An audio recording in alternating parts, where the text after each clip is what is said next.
War has come to our peaceful land. We must send our best to neutralize this threat. A veteran explorer. No idea how I was going to start this, because really there's nothing I can do with Knack. Except for I got a Knackin at the door. I don't know. Nicky G, can you think of anything better? I got a puzzle with a bunch of pieces, but they will not go together. Yeah, no, I have no idea. It's a hard fucking game to do. Alright, so, yes, it's a little late, because honestly I got my PlayStation 4 a little late, folks, but we're going to do a review of our first PlayStation 4 exclusive, Knack.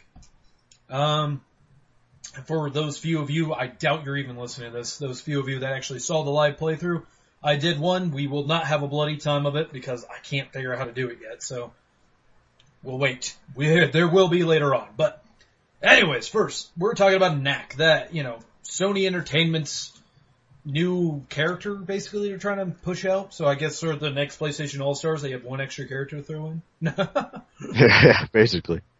Yeah, this is basically, it's kind of a creative universe with a creative protagonist, I have to say. The story is, so goblins are attacking human settlements, and the humans are like, what are we gonna do? And one scientist is like, oh, by the way, you know these relics we use to power everything that apparently we have very few of, but yet we power everything with it? Don't ask. I made a living golem, basically, out of this. I can change his shape and, do everything he does with it.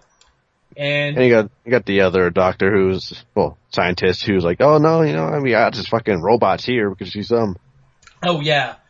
This is who in the trailer, if you listen to our trailer talk, actually, kind of fun, I kind of get excited. I was like, yay, we did full circle. In our trailer talk, they show in the trailer, that dude's a villain. They're just like, oh, by the way, this dude betrays you. I'm like, really? Really? You're just gonna tell me this flat out? But yeah. And at the same time, no shit. I know, honestly. Honestly, he's kind of a brooding asshole with kind of a British accent. Of course he's a fucking villain. Knack, surprisingly, his voice is a big burly black guy. I did not expect that. Whole time I'm just sitting there, first 5-10 minutes in the game, he doesn't say a word, you're just sitting there playing. I kind of thought it was going to be some cutesy bullshit or no talking at all. And then when he talks, he's like, hello, my name's Tyrone, Knack. Oh, God. Oh, no. It was one thing that really threw me off, though. I was just sitting there and just like, wow. Especially, I understand when he's the big hulking golem, but when he's like this little, 2 foot high golem thing, and he still has a deep voice, it just kind of throws me off. I'm just like, I really expected you to have hey, guys, what's going on? Yeah, so you got that going on. Story is fucking bland. I don't know. How much of the story did you actually get to see? Not really much. Pretty much nothing. All I know is it was just a war between the mankind and the goblins. Yeah, the mankind mankind kind of segregated the goblins. They were a bunch of racist fucks. They kicked them out of the goblins used to be like this thriving civilization. And mankind kicked them out because we're a bunch of assholes. And I'm like, that's probably what happened in real life anyways. Yeah. And it kind of becomes this triple threat thing where it's like Knack and his little group of scientists and the Avenger versus the guy that builds his robots versus the goblins. And it's kind of a three-way battle, even though it kind of just turns into Knack kicking everyone's ass. This really resembles... you saw the gameplay, right? Yes. This really resembles the Jack and Dexter, Ratchet and Clank. You'd agree with that, right? Yeah. Not so platform heavy though. This is more action orientated. The platforming is really secondary. There's a little bit of jumping there, some puzzles, none of it hard. It really does try to focus, and the combat, if I have to say anything that's a flaw with this game, it's the way the combat is. It's very simple. It's just jam on square. You just push the square button. And then he has special moves you can use with those crystals you find. Yeah, you just dodge, charge up your power, use special ability, Yeah. and hit them. And honestly, I have to say, on the gameplay, this game is hard as fuck. I put it on the normal difficulty, and you will die quick. You know, if you're not paying attention, if you're not on, your hand's not on that controller, using that dodge button effectively, or even just getting your timing right, you will get your ass kicked. Some of the enemies have instant kill, and I do have to say though, I say this, and you normally think like, oh fuck me, fuck that game. The checkpointing, not terrible. It could use some work. It could be a little bit better checkpointing, but even better, instant respawn. You instantly respawn. There is no load times. There's no waiting. You know how games in the last generation, 360. It's really hard for me to call that last generation. Yeah. Because it's still going on. So I'm just like, the 360 PlayStation 3 era. If you died in most games, except for Uncharted, is not the only one I could think of that doesn't. You would have to go through that loading screen where it just it gives you maybe like 10 to 20 seconds of loading. This has none of that. It just instantly you're back. You're going into it. And then those crystals will respawn. Yeah, all the enemies respawn, but you can, those crystals respawn and you can keep basically they give you a chance to keep getting your crystal power up. So, if you keep dying over and over, you can just be like, oh fuck it, I'm just gonna use my power that, basically destroys you. Now, what do those relics do to you? Well, what kind of relics are you talking about? The ones that you collect and they make you bigger? Okay, they give you more health. Make you harder. Basically, this game kind of does this perfectly. So, every level is structured like this. You start out as small, tiny Knack, and you fight small, tiny enemies. Then you become medium-sized Knack, and you fight medium-sized enemies. And then towards the end of the level, you become Big Knack, and you fight the giant enemies. And actually, I found it easier to be Big Knack because you could take way more hits than you can. The hardest is actually being medium Knack out of all of them. Because medium Knack, you have stronger enemies, and your health isn't really entirely that long, so you kind of have a medium-sized health, but the enemies will take out majority of it. So it really adds a weird, kind of fun challenge to the game. I do also have to say, this game has that kind of simple structure, and you think, oh, well, fuck me, it's going to be repetitive, because it's like a 10.5-hour game that just keeps going and going and going. Not entirely. They have such a variety in the enemies, it never gets stale. To the very end of the game, Nicky G, I fought a different enemy. You'll see repeat enemies. It's not like every fucking level you're fighting new enemies. Well, I mean, every level you are, but they always introduce a new enemy. They always introduce some new challenge that you have not faced. Or even just a variation of an enemy. You'll be sitting there like, oh, that's one of those shield guys. But now he has a spiked shield or something. It's always some variation that makes it harder. It gives you a different new challenge. Some of them good, some of them bad. And it really kind of makes the game worth a shit, where you're just like, it keeps you interested. Not one time was I bored or, playing the game. I do have to say, a few times I want to throw my goddamn controller through the goddamn screen, though. Oh, I can't tell you. The final boss fight in this, Nick, is such a pain in the ass. I lost it. It is such a pain in the ass. Because it's just like one of those things where, because the boss fights, I have to say, is probably one of the flaws in this game. Some of the boss fights, you fight about 4 bosses in the game. One of the bosses, I know the first boss, if you die at all in the boss fight, you start over. And I can't stand that shit. Because, it really is that trial and error bullshit. So if you're not into that, maybe you might want to put it on the easy difficulty or something. I do also have to say, the environments, they change enough to really keep you interested as well. Because you go from jungle to desert to, factory to goblin factory to, caves. They keep it so interesting. And the story may be lame, but this gameplay and the environments really are what keep you going. I do have to say another thing. Did you see them find, these little secrets?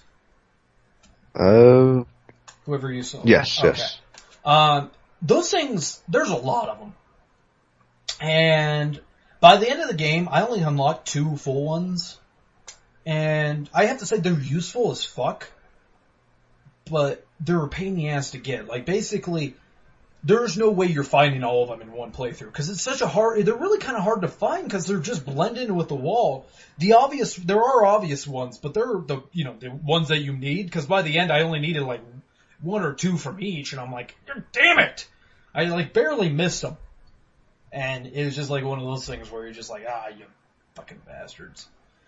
I would not recommend people trying to power through this game. Trying to play through like just the entire 10 hours in like maybe 2 days, it starts to wear on you. And I don't know about you, because this game is challenging and you do die a lot, it starts wearing on your nerves a little bit, where I start getting pissed off. In the beginning I was fine with me dying. The first day I was playing it, I was fine. I was like, whatever, it's a game. By yesterday, because I actually did beat this yesterday, during the time of this recording, of course. It wore on my nerves. I was just like, I was getting pissed off. I was like, God fucking damn it! You fucking... Just let it be over! Just let it be over! It was one of those things where I knew I was getting to the end, and I was just, keep getting killed by the same fucking enemy over and over and over and over and over. Like, the final boss took me like 8 tries. Like, 8 times dying and starting over. You know what? I have to say, I even looked on YouTube to see if I was doing something wrong. I was like, what the fuck am I doing wrong? And I looked, nothing! God damn it!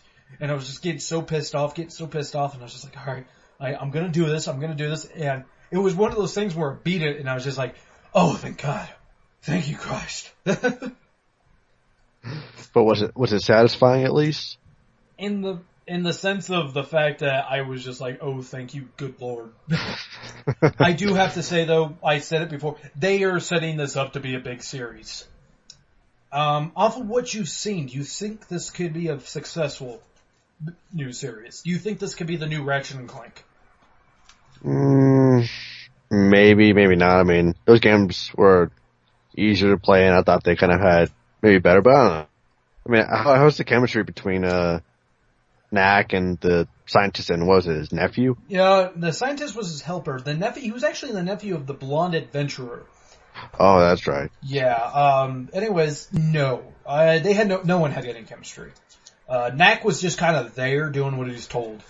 I understand he was kind of like, he was supposed to represent a golem, but, golems, that all they do is do what they're told, and that's exactly what he did. The scientist would say, hey, go do this, and he'd be like, alright. I mean, there was no real emotion between any of them. They try to give the scientist emotion with his dead wife and stuff, but it was just like, they didn't really fledge out the characters at all. And I'm like, well, this is partly a kid's game, so I'm not expecting some fledged out characters. But, something Ratchet and Clank, Jak and Daxter, even Crash Bandicoot, they had colorful characters. Characters that are memorable. I can't even remember anyone's name in this. I mean, besides Knack, because it's the title of the fucking game. But the villains, they were your cookie cutter villain. I mean, for fuck's sake, the main villain, the human guy, is just so freaking generic. It was just like, oh, okay, he's there. And that, this is where I think the game really lacks in, is this story. It's just like, it really is just this story I couldn't give a shit about. And it's gonna be hard, for a game that's purely a single player experience, it's hard to get into a story that you just don't give a shit about. I also have a hard time, honestly, if you own a PS4, why not get it? Because you only have really 2 exclusives that you can even play, so I guess get it. But this game has no really replay value there, Nick. Once you beat it, I mean, unless you really dug the shit out of Knack, there's no reason to go back to it. Yeah, I'd imagine, especially because, I mean, it's just a cookie cutter, go through the path, what you have to do, and then, do that to the next stage, and the next stage after that, I'd imagine. Oh yeah, it literally is, a lot like, the Crash Bandicoot stuff. It's not open world at all. It's a linear path you go on. You just go in a straight line, They have this forest that you're in, and it's just a hallway. The entire game is just one big hallway that you're going through. So, I mean, there's nothing special about it. You don't really get choices on what to do or anything like that. It's just kind of, and I'm not saying they need to be open world. I really think they could have, I mean, it looks good though. Graphically, let me put it this way. I should mention the graphics. Graphics look great. The cutscenes you're seeing are in game, So you see these good-looking cutscenes, then it goes to the game, and the game looks just as good. Knack, I have to say, I really think Knack, it almost seems like Knack was created just to show how the PlayStation can have a bunch of shit on the screen at once.